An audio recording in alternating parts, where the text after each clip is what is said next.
it turns out making these videos are much harder when you're not talking to yourself in the mirror. But anywho, hi. So today I want to talk about a different aspect of mental health, and it's mental health in the Guyanese community. So this is definitely going to be like a series. Today is just like we're only scraping the surface. Like we're not even getting into it. But I was trying to think of some of the things that I've heard growing up regarding mental health, and one of the things was mental health isn't real. They're just depressed or they're having mood swings. So I wrote down three because those are, I think, like the main ones that I've heard a lot. Oh God, the mood swings ones really, that one really gets me. Like that one gets me upset. But I wanted to look up the statistics on mental health in Guyana, only because I'm not really informed about what's going on there. So I did, and I found an article from 2018, but referenced somebody else from 2013. I'll have it in the description box. But it says that the National Suicide Prevention Plan states that East Indians, who make up roughly 40% of the population in Guyana, accounted for over 80% of the country's suicides between 2010 and 2013. And I had no idea, like, no clue. And that's one of the things that gets me really upset is that when you think about it, the amount of families that have migrated to New York or to the US or wherever in the globe they migrated to, they continue to practice the same upbringing skills that they are familiar with.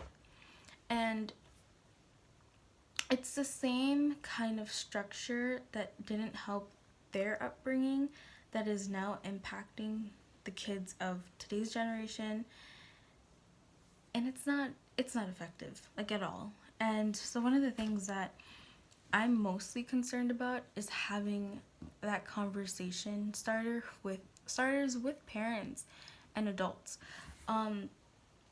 Like we hear a lot growing up, listen to your elders because they know a lot.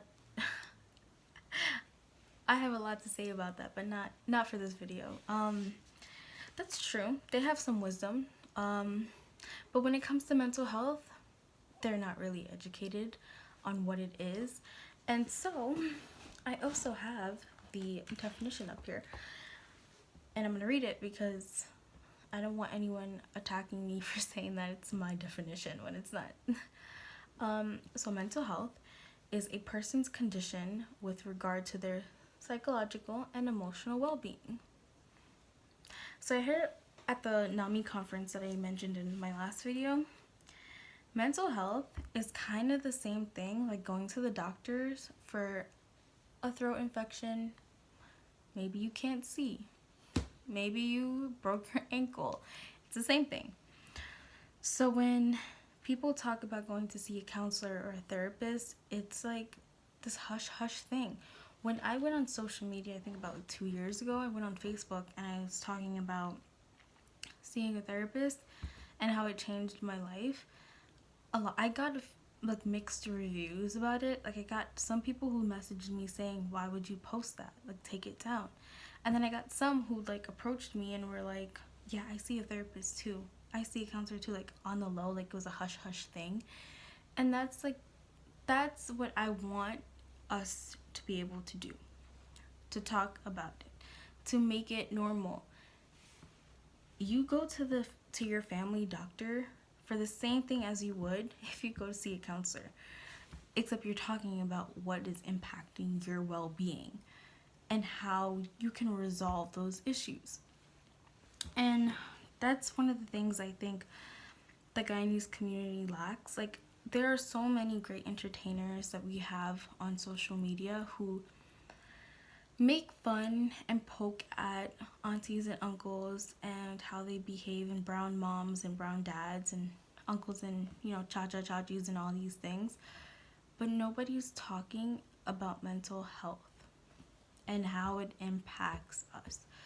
And because of that, I think it's really not, I don't think the relationships between a lot of families and their children are well.